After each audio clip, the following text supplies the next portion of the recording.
Morning.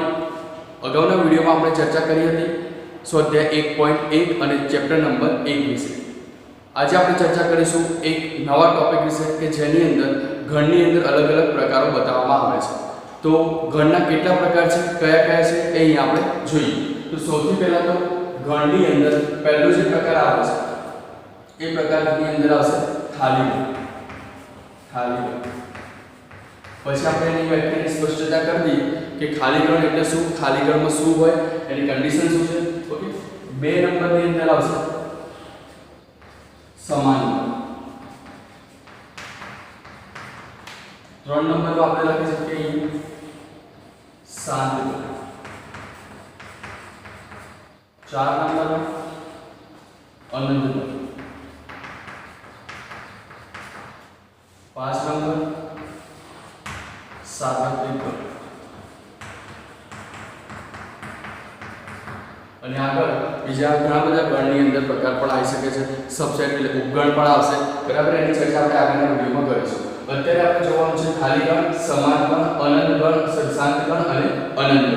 સાર્વત્રિક ગણ પણ સ્વાધ્યાય 1.2 પછી આવશે. તો સૌથી પહેલા આપણે વ્યાખ્યા લઈએ કે ખાલી ગણ એટલે શું. ખાલી ગણ તો ખાલી ગણ એટલે કે આપણે એક શબ્દ જોઈને જ ખ્યાલ આવી જશે કે ખાલી ગણ એટલે કે જે ગણની અંદર કોઈ પણ સભ્ય અથવા તો એક પણ સભ્ય ન હોય તો તેવા ગણને આપણે શું કહીશું, ખાલી ગણ. એટલે આપણે વ્યાખ્યાની રીતે લખવું હોય તો શું લખી શકાય, તો લખી શકાય કે જે ગણમાં એક પણ ઘટક આવે ન હોય તો તે ગણને આપણે શું કહીશું, ખાલી ગણ કહીશું. ખાલી ગણ કહેવામાં આવે છે. ઓકે, ફરીથી વ્યાખ્યા સમજીએ કે ખાલી ગણ એટલે શું, તો જે ગણમાં કોઈ પણ સભ્ય અથવા એક પણ સભ્ય ન હોય અથવા તો ન આવેલું હોય તો તે ગણને ખાલી ગણ કહીશું. દાખલા તરીકે કોઈ ઉદાહરણ તો આપણે લખીએ કે દાખલા તરીકે 2 વડે વિભાજ્ય હોય તેવી અવિભાજ્ય સંખ્યાનો ગણ.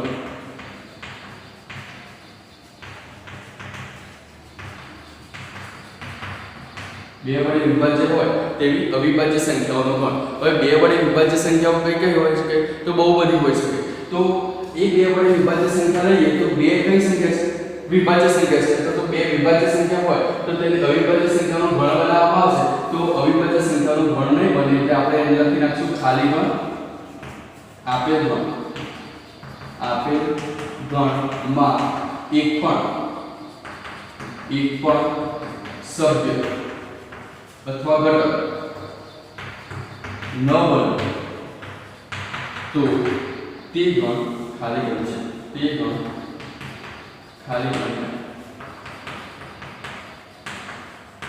ઓકે, તો ફરીથી સમજી લઈએ કે 2 વડે વિભાજ્ય હોય તો અવિભાજ્ય સંખ્યાનો ગણ. તો આપેલ ગણમાં એક પણ સભ્ય કે ઘટક નહીં બનશે તો તે ગણને આપણે શું કહીશું, ખાલી ગણ.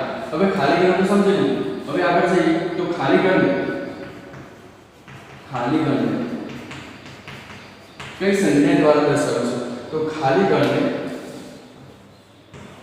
ધનુષ્ય કોણ તો છગડે કોષની અંદર બતાવશું અને એક પણ સભ્ય અંદર બતાવીશું નહીં. જો અંદર એક પણ સભ્ય બતાવી દીધું તો એ પાછું કઈ થઈ જશે, તો કોઈ બી સાર્વત્રિક ગણ પણ થઈ જશે. એને ઉપગણની રીતે પણ લખી શકાય અને ગણ રીતે પણ કહી શકાય. પણ આપણે કોઈ ઘટક ના બતાવીએ તો આપણે શું કહીશું, એને ખાલી ગણ. ખાલી ગણને છગડે કોષમાં પણ લખી શકશું અથવા ફાઇલ દ્વારા પણ દર્શાવી શકશું. ઠીક છે, તો ફાઇલ કોષમાં લખીશું ફાઇલ દ્વારા સંકેતમાં દર્શાવી શકાય છે. તો તમને ખ્યાલ આવી ગયો હશે કે ખાલી ગણની અંદર શું ટોપિક યાદ રાખવાના છે અને ખાલી ગણમાં શું કન્ડિશન હોય. તો ખાલી ગણની અંદર ફરીથી વાત કરીએ તો જે ગણમાં એક પણ ઘટક આવેલ ન હોય તો તે ગણને શું કહીશું, ખાલી ગણ કહેવામાં આવે છે. દાખલા તરીકે 2 વડે વિભાજ્ય હોય તે અવિભાજ્ય સંખ્યાનો ગણ તમે બનાવી શકશો? તો નહીં બનાવી શકીએ. તો આપેલા ગણમાં એક પણ સભ્ય કે ઘટક ન બને તો તે ગણ ખાલી ગણ છે. એટલે ઉપરોક્ત જે પ્રશ્ન આપેલો છે એ પ્રશ્નની અંદર આપણે એક પણ સભ્ય કે ઘટક બનાવી શકતા નથી. તો તે ગણને આપણે શું કહીશું? ખાલી ગણ કહીશું. એક આગળનો ટોપિક છે ખાલી ગણને સંકેતમાં કઈ રીતે દર્શાવી શકાય? તો છગડે કૌંસમાં અથવા તો ફાઇલ દ્વારા પણ દર્શાવી શકાય છે. હવે આપણે વાત કરીએ આગળ સમાન ગણ વિશે. તો સમાન ગણ એટલે શું? તો અહીંયા આપણે એક નંબર આપી દઈએ અથવા તો સ્ટાર્ટ કરી દઈએ. સમાન ગણ. તો સમાન ગણ એ પણ શબ્દો પરથી ખબર પડી જશે કે સમાન એટલે શું. તો સમાન એટલે સરખું. તો જે ગણની અંદર અહીંયા આપણે લખીએ જે ગણમાં ઘટક a ના ઘટક અથવા તો ગણ a ના તમામ સભ્યો અથવા તો ઘટક સમજી લો. જે ગણમાં ગણ a ના તમામ સભ્યો ગણ b માં આવેલા હોય અને ગણ b ના તમામ સભ્યો અથવા તો ઘટકો શેમાં આવેલા છે? ગણ a માં આવેલા હોય તો તેવા ગણને આપણે કયું નામ આપીશું? સમાન ગણ કરવામાં આવે છે.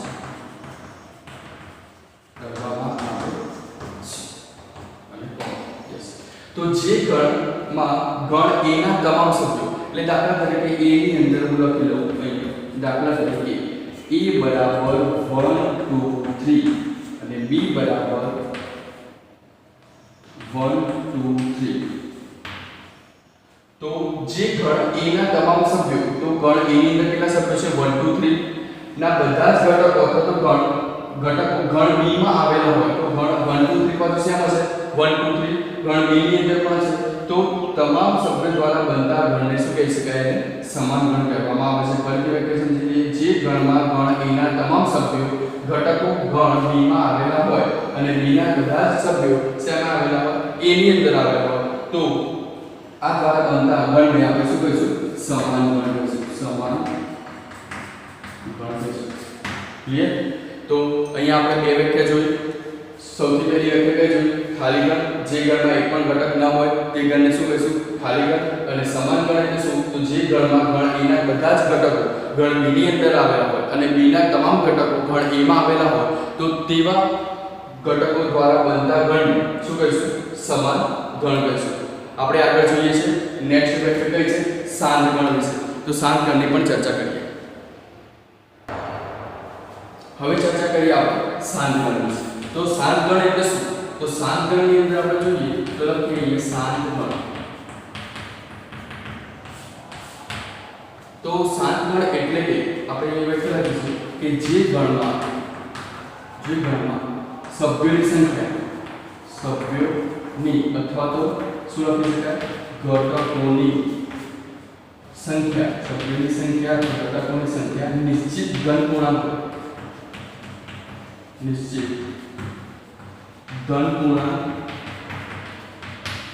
હોય તો તેને શાંત ગણ કહેવામાં આવે છે. ઓકે, તો ફરીથી વ્યાખ્યા સમજાવી. જે ગણમાં સભ્યોની અથવા તો ઘટકોની સંખ્યા કઈ હોય? નિશ્ચિત ધન પૂર્ણાંક હોય તો તેને શાંત ગણ કહેવામાં આવે છે. તો શાંત ગણનું ઉદાહરણ દાખલા તરીકે આપણે લખીએ કે પ્રાકૃતિક સંખ્યાઓમાં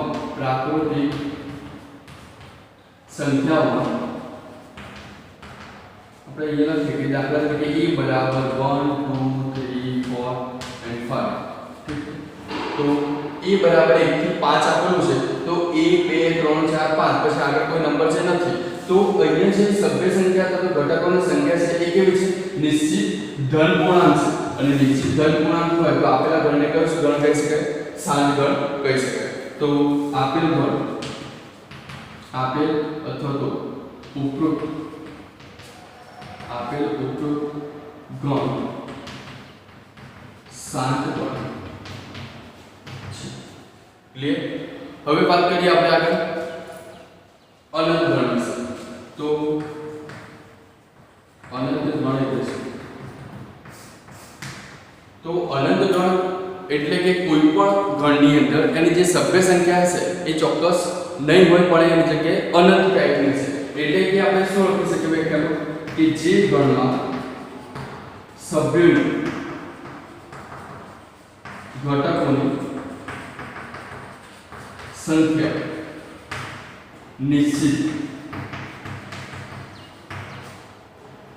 ધન પૂર્ણાંક ન હોય તો તેવા ગણને અનંત ગણ કહીશું.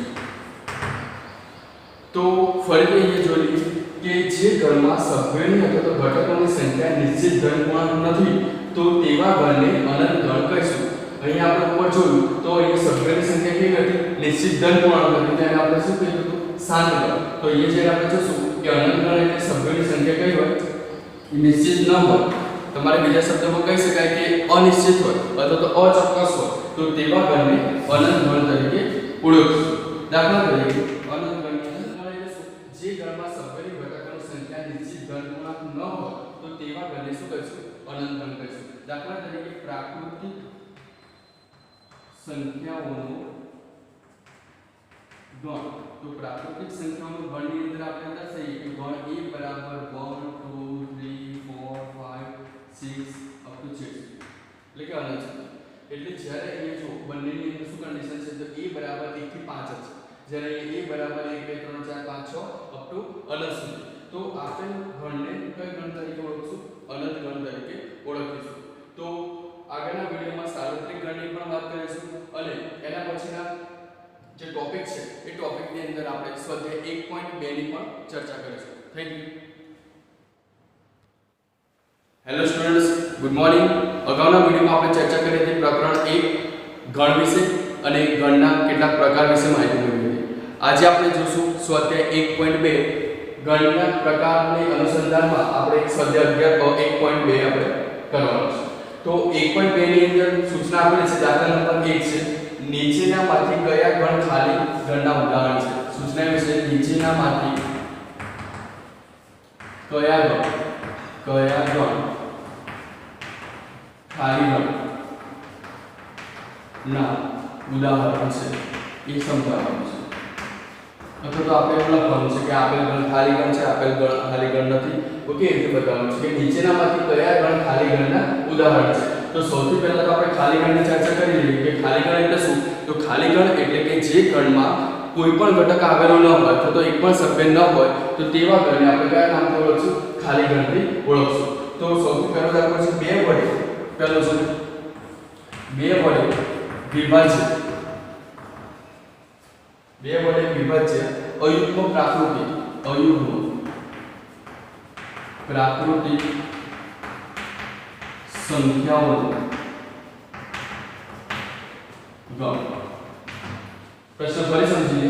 2 વડે વિભાજ્ય તો 2 વડે ભાગી શકાય તેવી કઈ સંખ્યાઓ જોઈએ છે? અયુગ્મ પ્રાકૃતિક સંખ્યાઓનો ગણ. ને આપણે ગણની અંદર દર્શાવી શકશું? તો નહીં દર્શાવી શકીએ. કેમ? કારણ કે 2 અહીં લખવાનું છે કે અહીં 2 એ કઈ સંખ્યા છે? વિભાજ્ય સંખ્યા છે. વિભાજ્ય અથવા તો યુગ્મ સંખ્યા છે. યુગ્મ સંખ્યા હોવાથી આપેલ ગણ ખાલી ગણ છે. આની અંદર આપણે એક પણ સભ્ય બચાવી શકશું નહીં. કેમ નહીં બતાવી શકીએ? કારણ કે 2 જે છે એ કઈ સંખ્યા છે? યુગ્મ સંખ્યા છે. યુગ્મ સંખ્યા હોય તો આપેલ ગણને ખાલી ગણ તરીકે લઈશું. કેમ? કારણ કે આપણે એ સંખ્યાનો ગણ બતાવી શકશું નહીં. કારણ કે સભ્ય સંખ્યા ના હોય તો એ ગણ કયો કહેવાય છે? ખાલી ગણ. ઓકે, તો પહેલો નંબર આવશે ખાલી ગણ. બીજા નંબરની અંદર છે યુગ્મ અવિભાજ્ય પ્રાકૃતિક સંખ્યાઓનો ગણ. યુગ્મ અવિભાજ્ય પ્રાકૃતિક સંખ્યાઓનો ગણ. હવે એ જોશું કે યુગ્મ પ્રાકૃતિક સંખ્યાઓનો ગણ એટલે શું. તો યુગ્મ એટલે કે બેકી સંખ્યા, અવિભાજ્ય એટલે જેને આપણે ભાગી શકતા નથી તે પ્રાકૃતિક સંખ્યાઓનો ગણ લખી શકાય કે ન લખી શકાય. તો સૌથી પહેલા તો યુગ્મ સંખ્યાની અંદર જોઈએ તો યુગ્મ સંખ્યાની અંદર શું આવે 2 4 6 8 10 12 14 16 વગેરે. હવે અવિભાજ્ય સંખ્યા કોણ આવે તો બે સંખ્યા અવિભાજ્ય સંખ્યા થાય. તો બે જે છે અવિભાજ્ય સંખ્યા થશે તો એને આપણે પ્રાકૃતિક સંખ્યાના ગણની અંદર દર્શાવી શકશું. તો આપણે અહીંયા લખી શકાશે ખાલી બીજી કોઈ સંખ્યા નહીં આવે. કેમ નહીં આવે? કારણ કે બે એ કઈ સંખ્યા છે? યુગ્મ સંખ્યા છે. બાકીની બધી જે સંખ્યાઓ થશે એ અયુગ્મ થવાની, એટલે કે બે સંખ્યા અહીંયા મળશે એટલે આપણને લઈ શકાય અહીં કે આપેલ ગણ એ ખાલી ગણ નથી. ક્લિયર? તો આપેલ ગણ ખાલી ગણ નથી, કારણ કે અહીંયા ગણની અંદર સભ્ય સંખ્યા તૈયાર છે. ત્રીજા નંબર પર છે x જ્યાં x એ પ્રાકૃતિક સંખ્યા છે. પ્રાકૃતિક સંખ્યા છે. x less than 5 અને x greater than 7. તો x ની કિંમત કેવી રીતે લેવાની છે? તો x ની કિંમત પ્રાકૃતિક સંખ્યામાં લેવાની છે, પણ x ની કિંમત કેવી લેવાની? less than 5. તો x ની કિંમત જ્યારે less than 5 હોય એનો મતલબ શું થયો કે આપણે એવું લખી શકીએ કે 1 2 3 4. ઓકે. અને બીજું લખ્યું છે કે x ની કિંમત 7 થી વધારે. તો આગળ શું લખી શકાય 7 થી વધારે? તો 8 9 10 અપ ટુ 6 સુધી. ઓકે. તો અહીંયા આપણે સભ્ય સંખ્યા બદલી શકશું. તો સભ્ય સંખ્યા બદલી શકશું તો આપણે લખી શકાય કે આપેલ ગણ એ ખાલી ગણ નથી. અંદર સભ્યોની સંખ્યા તૈયાર છે એટલે આપણે લખી શકીએ કે આપેલ ગણ એ ખાલી ગણ નથી. ઓકે. ચોથા નંબર y એ બે ભિન્ન સમાંતર રેખાઓનો જ્યાં y એ બે ભિન્ન સમાંતર રેખાઓનો સામાન્ય બિંદુ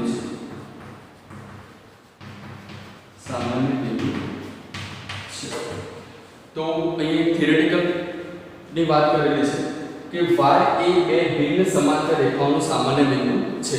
તો સમાંતર રેખાઓ એટલે શું? તો જે રેખાઓ એકબીજાને સમાંતર હોય તો તેવી રેખાઓને શું કહીશું? સમાંતર રેખાઓ. તો જ્યારે સમાંતર રેખાઓની વાત કરીએ તો સમાંતર રેખાઓ દાખલા તરીકે રેખા L1 છે અને આ રેખા છે L2. તો બંનેનું સામાન્ય બિંદુ કોણ? તો કોઈ ના છે. તો બંનેનું સામાન્ય બિંદુ કોઈ નથી. બરાબર. સામાન્ય બિંદુ ત્યારે શક્ય બને છે જ્યારે બે રેખાઓ એકબીજાને છેદતી હોય. સપોઝ આ L1 છે અને આ L2 છે તો આનું જો ચોક્કસ સામાન્ય બિંદુ O મળી. ક્લિયર? L1 અને L2 બે રેખાઓ જ્યારે પણ છેદાય ત્યારે એનું સામાન્ય બિંદુ O મળશે. પણ અહીંયા વાત કરીએ છે સમાંતર રેખાઓની. તો સમાંતર રેખાઓની શું હોય કે L1 સમાંતર L2 એટલે આપણે લખી શકાય કે L1 સમાંતર L2 એટલે કે બે રેખાઓ પરસ્પર સમાંતર છે. જે રેખાઓ એકબીજાને છેદતી નથી એનું સામાન્ય બિંદુ ન હોઈ શકે. એટલે લખી શકાય કે આપેલ ગણ એ ખાલી ગણ છે. ક્લિયર? નેક્સ્ટ વિડિયોમાં આપણે ચર્ચા કરીશું દાખલા નંબર 1 છે અને દાખલા નંબર 2 છે. ઓકે. Thank you.